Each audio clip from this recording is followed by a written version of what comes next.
Hey guys, Brad from Team Crimson here, bringing you a Gear Chronicle ZTB deck profile.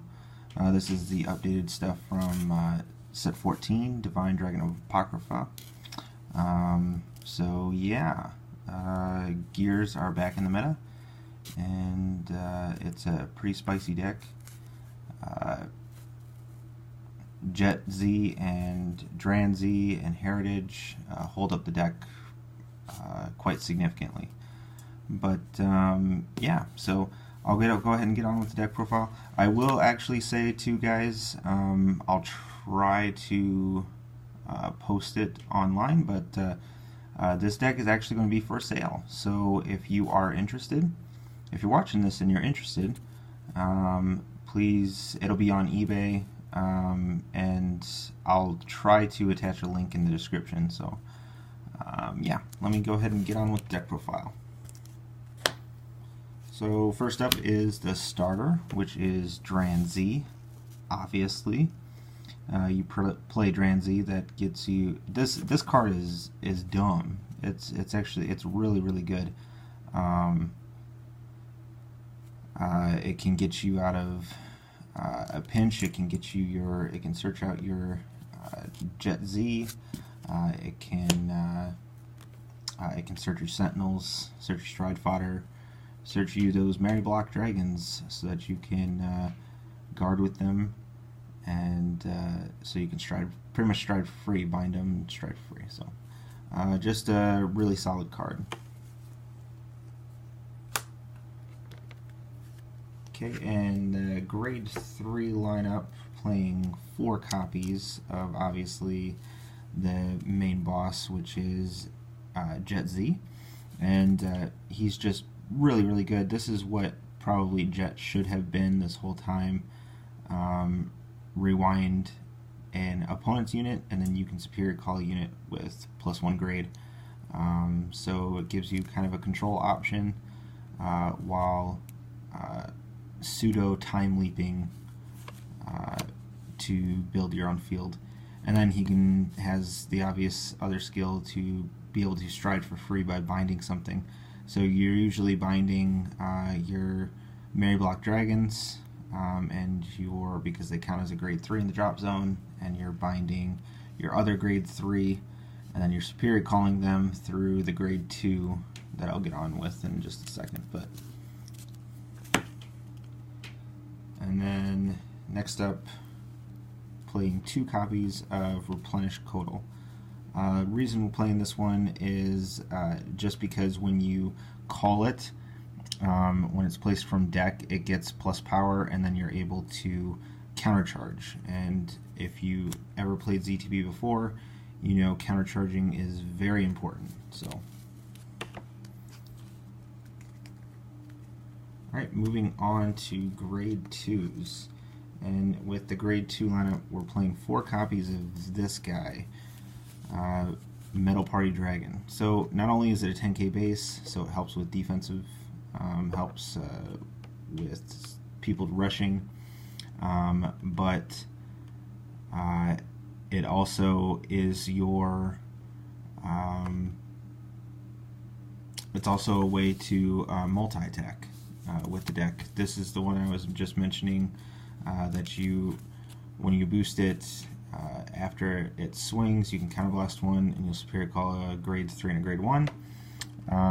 So you're usually calling Codal, and then you're also calling the Mary Block Dragon that you found earlier back. So, and then they're usually swinging for pretty massive numbers because of Mary Block Dragon's skill. So. Next, playing 3 copies of Cruising Dragon.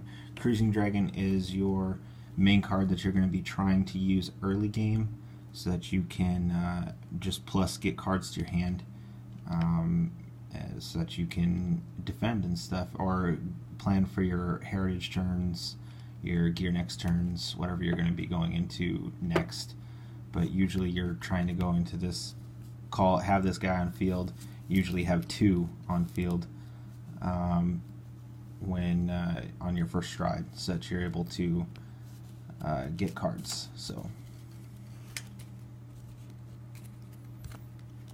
And next I play 3 copies of Spearhead Unicorn. I know a lot of people play 2 or 1 because it is kind of a late game card, but honestly it's really good, not just for its skill, but also just because it gains an additional 2K. So it's constantly swinging for 11K. So I kind of use it for that, but I also, yes, you obviously do use it kind of late game for the superior calls, so that you can just hurt your opponent. And then lastly, for the grade 2 lineup, I play 3 copies of Pulsar Tamer Manish. Manish is a resist unit, and also, so that's very important when you're facing Kagero. Not that Kagero is very prevalent right now, but also a little bit for Chaos Breaker, at least. That'll, you know, they'll have to lock the cards from your hand. But no, the resist comes in handy, so that's why it's there. And then also it gains pretty massive power, and in return you do have to bind it, but you don't really care. You're just gonna. It actually helps that you get rid of your field anyway, so you just like that power. That power is nice. Alright, and then moving on to the grade 1 lineup, you play 4 copies of Arca. Obvious reasons to play Arca. It's just a recycling PG. Play recycling PGs. If you have that option, do it. Next, 3 copies of Revolver Draco Kid. This is the new spicy art because I like this art better. Yeah, you're playing 3 copies of this. You don't need 4 anymore, and I know some people play 2.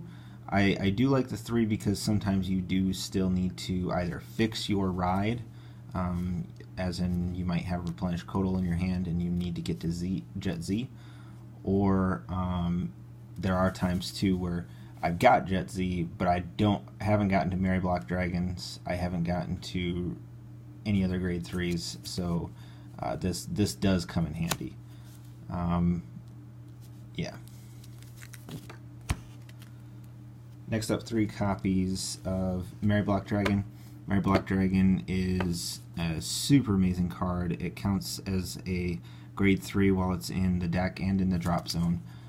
The drop zone is what's most important, obviously. And then it also gains plus 2K when it boosts for each of the other Zodiac Time Beasts on field, so he's gaining a lot of power as well.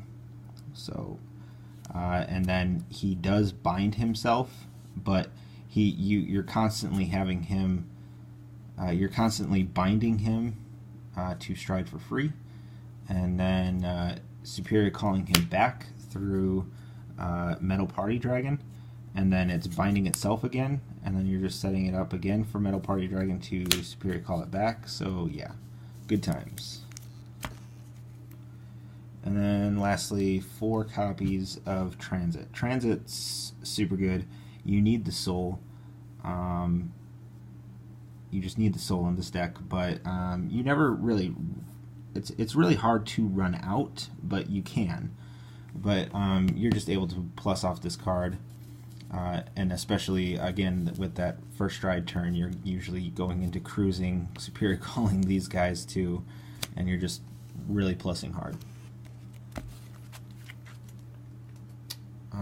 So next will be the grade trigger lineup, grade 0s, and that'll be 4 copies of Pulsar Bombard Hog. This is the new critical trigger, and it just has the axe skill to bind it face up, and then you can countercharge 1.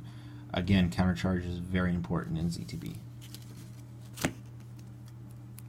Next, playing 4 copies of Thruster Bison. He's just a +3 to a unit and push to soul, so hardly ever use that, but again, sometimes you might have to. And then 4 copies of a super busted stand trigger, that's Hypnosis Sheep.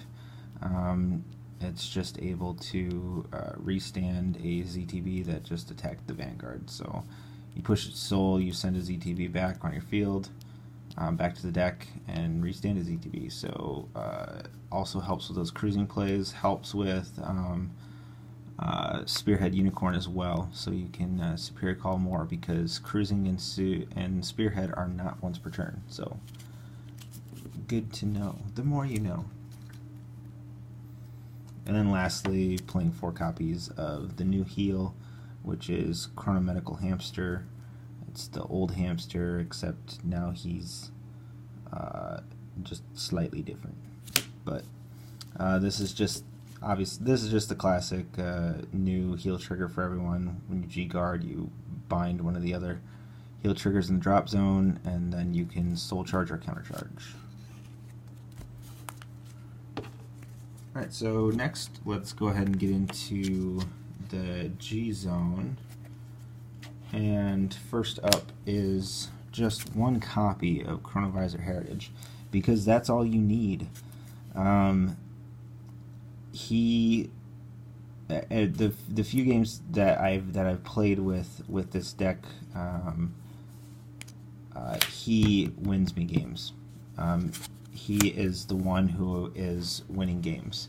I hardly ever use anything else to win a game. It's usually go into either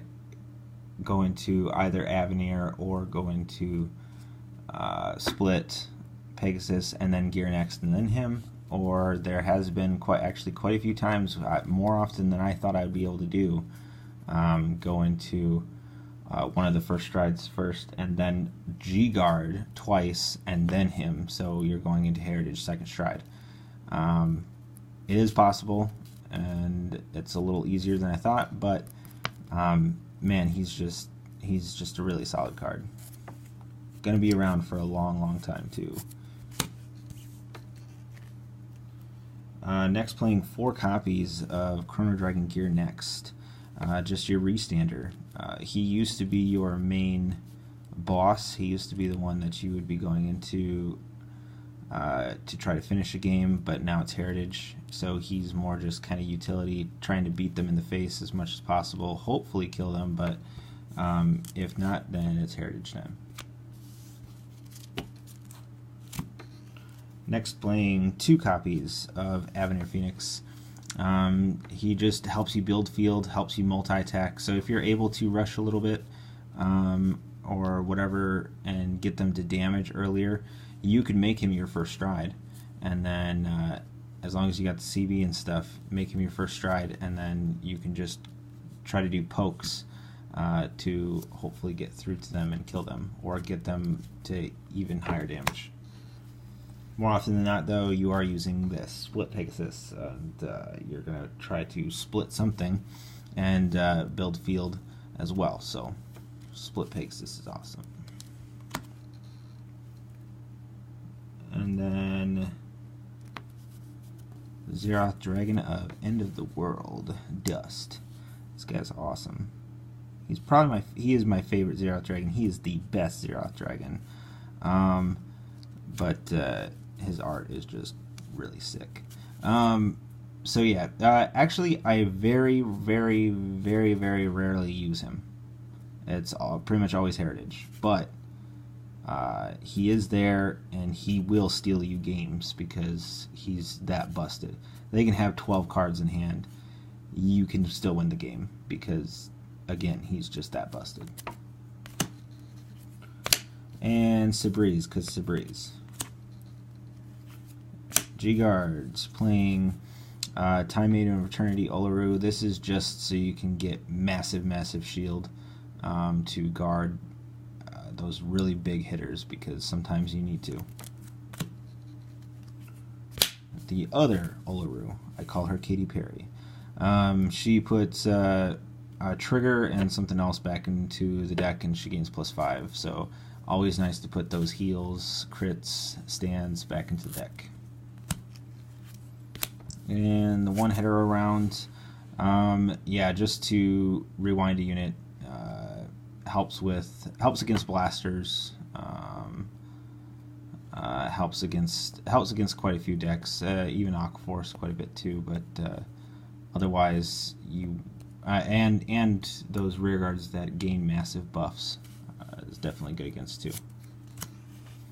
And then finally, the 2 copies of the new one. That's Pulsar Saver.